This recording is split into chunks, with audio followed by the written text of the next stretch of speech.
महाराज, जैसा कि देश में सबसे बड़ा मुद्दा इस समय राम मंदिर चंदा चोरी का चल रहा है, तो ये जो विपक्ष है, ना तो वो चंदा जमा करने में, चंदा दान देने में था, ना मंदिर निर्माण में था, ना उसने संघर्ष किया, फिर इसमें इतनी दखलंदाजी उनको क्यों? देखिए, ये जो विपक्ष है इसका कोई लेना देना श्री राम जन्मभूमि मंदिर से नहीं है।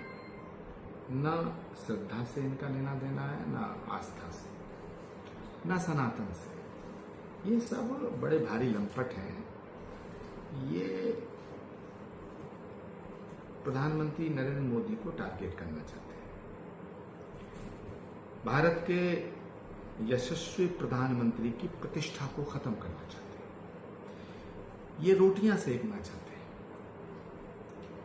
लेकिन श्री राम जन्मभूमि ट्रस्ट के ऊपर जो भरोसा किया गया था, वो ट्रस्ट उस भरोसे पे खरा नहीं हो पाया।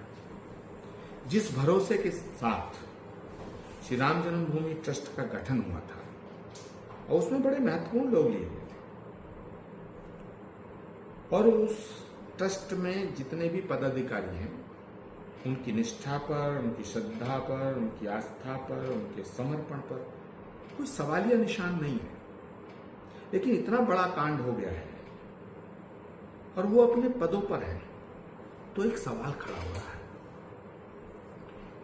जांच की निष्पक्षता के लिए श्री राम जन्मभूमि ट्रस्ट के सभी पदाधिकारियों को अपने अपने पदों से इस्तीफा देना चाहिए। नैतिक दायित्व का निर्वहन करना चाहिए। अब विपक्ष को एक मौका मिल गया है। विपक्ष पहले से ही कभी भी श्री राम जन्मभूमि मंदिर के पक्ष में नहीं रहा। राम मंदिर का निर्माण ना हो, विपक्ष यही चाहता था राम मंदिर कभी ना बने। और राम मंदिर जब बना तो उसका शिलान्यास, उसकी प्राण प्रतिष्ठा, उस पर विपक्ष का सवाल रहा, कोई ना कोई ऑब्जेक्शन रहा। लेकिन सबसे बड़ा मुद्दा, सबसे बड़ा मौका उन्हें तब मिला जब श्री राम जन्मभूमि मंदिर के भीतर लूट हुई। करोड़ों लोगों की आस्था का विषय है। तो करोड़ों लोगों के विश्वास के विषय को, करोड़ों लोगों की आस्था के विषय को, करोड़ों लोगों के भरोसे के विषय को हल्के में नहीं लिया जाना चाहिए। और श्री राम जन्मभूमि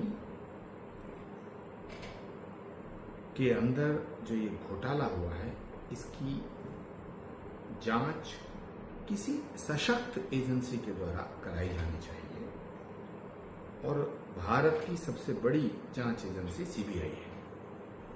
तो मैं ऐसा मानता हूं कि यदि निष्पक्ष जांच होगी, तभी इस घोटाले की अंतिम सतह तक पहुंचा जा सकता है। वरना सवाल के बाद सवाल, सवाल के बाद सवाल, सवाल के बाद सवाल खड़ा रहेगा।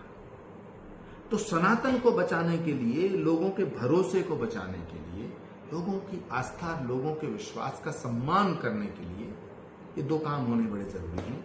एक, इस घोटाले की जांच ऐसी एजेंसी करे जिसका दायरा व्यापक हो। दूसरा, सभी ट्रस्ट के सभी पदाधिकारियों को नैतिक मूल्यों का निर्वहन करते हुए अपने पदों से इस्तीफा देना चाहिए। यदि वो इस्तीफा दे देंगे तो दोषी सिद्ध नहीं हो जाएंगे, और अगर इस्तीफा नहीं देंगे तो निर्दोष नहीं हो पाएंगे।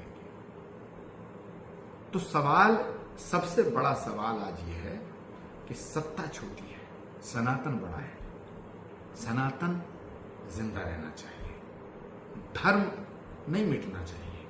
पद आएंगे जाएंगे, ट्रस्ट बनेंगे बिगड़ेंगे, ये सब होता रहेगा। एक सवाल और, कि जो जिम्मेदार आका हैं उनका नाम एफआईआर में नहीं, द्वितीय श्रेणी के जो लोग हैं उनका नाम एफआईआर में। देखिए, ये टिन्नू यादव, फिन्नू यादव, ये जितने भी लोग हैं, ये इनके लेवल का मामला नहीं है। कोई बड़ी ताकतें हैं जो इनको सपोर्ट कर रही थी। मैं अकेला नहीं हूं, करोड़ों हिंदू चाहते हैं, करोड़ों सनातनी चाहते हैं, करोड़ों लोग चाहते हैं कि दूध का दूध, पानी का पानी होना चाहिए। और विपक्ष को जो मौका मिल रहा है और जो दिया जा रहा है, ये नहीं मिलना चाहिए। विपक्ष तो राजनीति करना चाहता है, प्रधानमंत्री को बदनाम करना चाहता है, विपक्ष तो टारगेट करना चाहता है।